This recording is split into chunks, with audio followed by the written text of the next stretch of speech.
السلام علیکم، کیسے ہیں آپ سب؟ الحمدللہ میں ٹھیک۔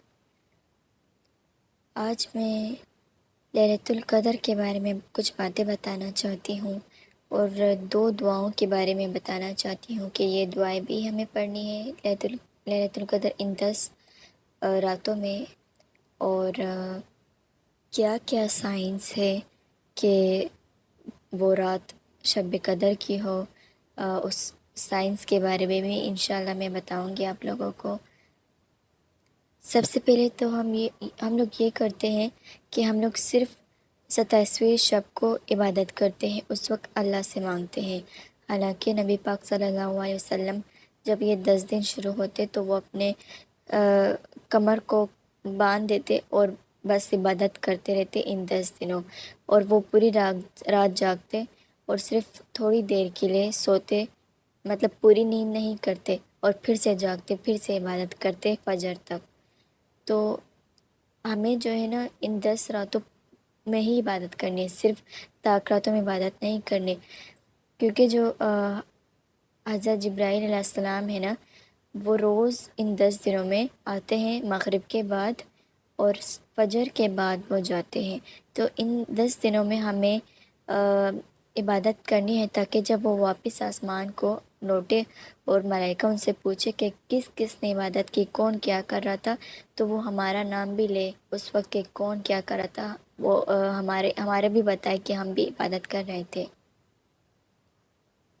تو صرف ایک رات کو آپ لوگ مقرر نہیں کریں، یا صرف 21 یا صرف 23 یا 25 یا 27 کو آپ لوگ صرف عبادت نہ کریں، بلکہ 21 کو بھی کرنا ہے، 22 کو بھی کرنا ہے، 23 کو بھی کرنا ہے، 24 کو بھی کرنا ہے، اور پورے 10 دن ہمیں عبادت کرنی ہے۔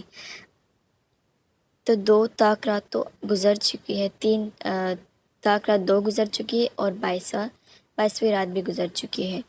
تو ان تینوں رات امید ہے آپ لوگوں نے عبادت کی ہوگی۔ تو جب میں یہ ویڈیو ڈالوں گی تو اس رات 24 کی رات ہوگی، تو ہمیں اس دن بھی یہ عبادت کرنی ہوگی انشاءاللہ، اور کیا کیا پڑھنا ہوگا یہ بھی میں آپ لوگوں کو بتاتی ہوں۔ کرنا یہ ہے کہ جب مغرب کی اذان ہو تو ہمیں نماز پڑھ لینا ہے، اوابین کی نماز پڑھ لینی ہے، جو 6 رکعت ہوتی ہے اوابین کی، اور اس کے بعد آپ لوگوں نے قرآن پاک پڑھ لینا ہے، یا پھر کوئی ذکر کر لینا ہے، یا پھر نفل وغیرہ کوئی کر لینا ہے، تاکہ جب فرشتے اور حضرت جبرائیل علیہ السلام آئے دیکھے تو ہم لوگ عبادت میں مشغول ہو، پھر جب وہ واپس جائے تو وہ بتا سکے، ہمارا نام لے سکے کہ ہم نے بھی اللہ کی عبادت کی تھی۔ تو جب پھر اس کے بعد تھوڑی دیر آپ لوگ چاہے تو ریسٹ کر لیں، اس کے بعد واپس قرآن پاک پڑھ لیں اور عشاء کی نماز پڑھ لیں، اور اس کے ساتھ تراویح بھی لازمی کریں۔ انشاءاللہ آپ لوگوں نے کی ہوگی اور آگے بھی کرتے رہنا ہے ان 10 دنوں، اور اس کے بعد پھر سے تھوڑی دیر قرآن پاک پڑھ لینا ہے۔ اور زیادہ تر لوگ یہ کرتے ہیں کہ وہ جو کتاب میں لکھی ہوتی ہے اتنا زیادہ جو عبادت کا ہوتا ہے، اتنے رکعت کرنے ہیں، اتنے رکعت کرنے ہیں، نہیں، یہ والی جو ہے باتیں ٹھیک نہیں ہے۔ ہمیں بس جو ہے قرآن پاک زیادہ پڑھنا ہے ان دنوں، اور صلاۃ التسبیح پڑھنی ہے، عشاء کی نماز کے بعد پڑھ لے، رات کو 12 بجے 1 بجے جب آپ کو تھوڑا سا ریسٹ کر لے، عشاء کے بعد جب آپ لوگ تراویح پڑھ لیں تو اس کے بعد تھوڑا سا ریسٹ کر لے، اس کے بعد واپس اٹھ جائے، پھر عبادت کر لے، پھر تھوڑا دیر ریسٹ کر لے، اس کے بعد واپس تھوڑا قرآن پاک پڑھ لے، پھر سے نفل وغیرہ پڑھ لے، پھر صلاۃ التسبیح پڑھ لے۔ صلاۃ التسبیح کے بعد آپ لوگ کوئی ذکر وغیرہ کر لے، استغفار کر لے، اور اس کے بعد آپ لوگ قرآن پاک پڑھ لے، پھر سے تھوڑا دیر ریسٹ کرنے کے بعد پھر تہجد کی نماز اور 2 رکعت نفل، استخارہ کی 2 رکعت نفل، حاجات کی 2 رکعت نفل، توبہ کی اور 2 رکعت نفل، شکر کی پڑھ لے، اور ساتھ ہی 2 رکعت نفل تمام مرحومین کے لیے پڑھ لے، جو وفات ہو چکے ہیں ان کو ہدیہ کر دے۔ اور اس کے ساتھ ساتھ جو دعائیں ہیں وہ بھی بہت بہت بہت زیادہ کرنی ہے۔ جب آپ یہ سارے اعمال کر لینا، اس کے بعد سحری سے پہلے آپ لوگ دعا ضرور کیا کریں، تاکہ اتنی عبادت کر لیں اور ہم اس کے بعد ہم مانگ نہ لیں تو ہمارے جو اتنی عبادت ہے اس کا فائدہ نہیں ہے. یعنی ہم نے مزدوری کی لیکن ہم نے مزدوری نہیں لی، تو یہ اس طرح ہوا. تو ہمیں جو ہے عبادات کرنے کے بعد دعائیں لازمی مانگنی ہے، اور سب کے لیے مانگے، اپنے لیے مانگے، اپنے گھر والوں کے لیے مانگنے، اور اپنے جو پریشانیاں ہیں وہ اللہ سے بیان کرے. اور اس کے بعد جو ایک دعا ہے آخر عشر کی، وہ دعا پڑھنی کثرت سے، اللہم اجرنا من النار. اس دعا کو پڑھنا ہے. اور اس کے ساتھ ساتھ ایک اور دعا ہے جو ہمیں پڑھنا ہے، یہ خاص لیلۃ القدر کی دعا ہے. اور یہ دعا ہے اللہم انک عفو تحب العفو فاعف عنی. میں انشاءاللہ اس کو مینشن بھی کر دوں گی ویڈیو میں، اس کی تصویر بھی لگا دوں گی تاکہ آپ لوگوں کو آسانی ہو. اس دعا کی کثرت کرنی ہے، پڑھنی ہے اس دعا کو بہت زیادہ. تو یہ تھے چند اعمال، صلاۃ التسبیح، اوابین، قرآن پاک. اور اگر آپ لوگ جو ہے قرآن پاک نہیں پڑھ سکتے ہیں، خاص کر جو لیڈیز ہے وہ حیض میں ہوتی ہے، تو ان دونوں آپ لوگ جو باقی لوگ عبادت کرتے ہیں ان کے ساتھ آپ بیٹھ جائیں اور ذکر وغیرہ کریں. اور اس کے بعد اگر آپ نماز نہیں پڑھ سکتے تو آپ لوگ سجدے بہت زیادہ کریں، کثرت سے کریں، چاہے نماز میں یا نماز کے بغیر، جا نماز کے بغیر آپ کر لیں. اور آپ نے صدقہ خیرات بھی کرنا ہے انشاءاللہ. اور درود شریف پڑھ لے، کوئی سا بھی ذکر آپ لوگ کر لے، اور ساتھ ساتھ اللہ سے خوب دعائیں مانگنی ہے.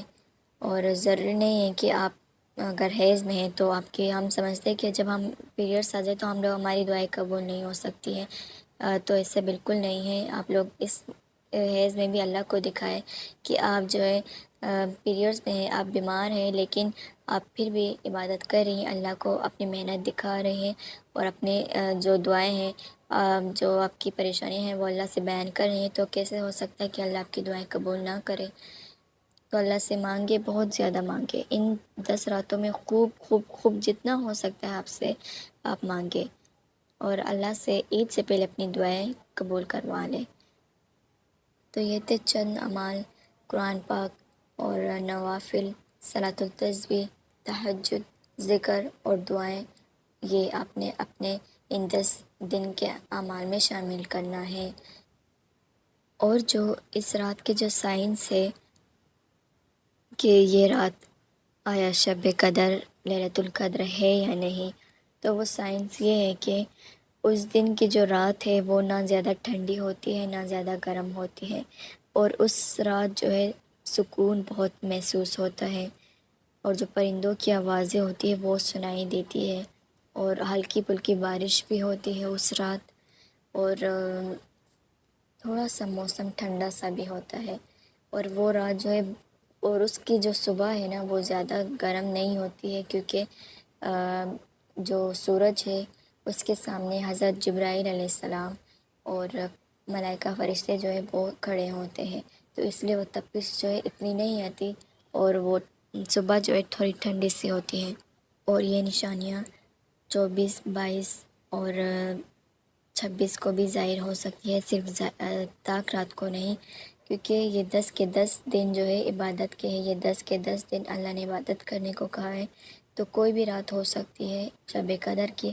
تو اگر آپ کو یہ سائنس دکھے کہ رات ٹھنڈی ہے اور زیادہ گرم نہیں ہے، اور سکون محسوس ہو رہا ہے، آپ کا دل پرسکون ہے، چڑیوں کی آوازیں ہیں، پرندوں کی آوازیں ہیں، یا پھر ہلکی پھلکی بارش ہو رہی ہے، کوئی بھی ان میں سے کچھ سائن اگر آپ کو دکھے تو سمجھ جائے کہ وہ رات شب قدر کی ہے.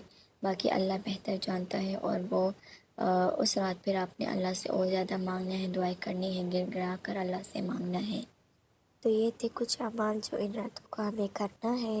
باقی جتنے بھی دن رہتے ہیں انشاءاللہ ہمیں ان اعمال کو کرنا ہے، اور ان سائنس کو ڈھونڈنا ہے، اور اللہ سے خوب مانگنا ہے.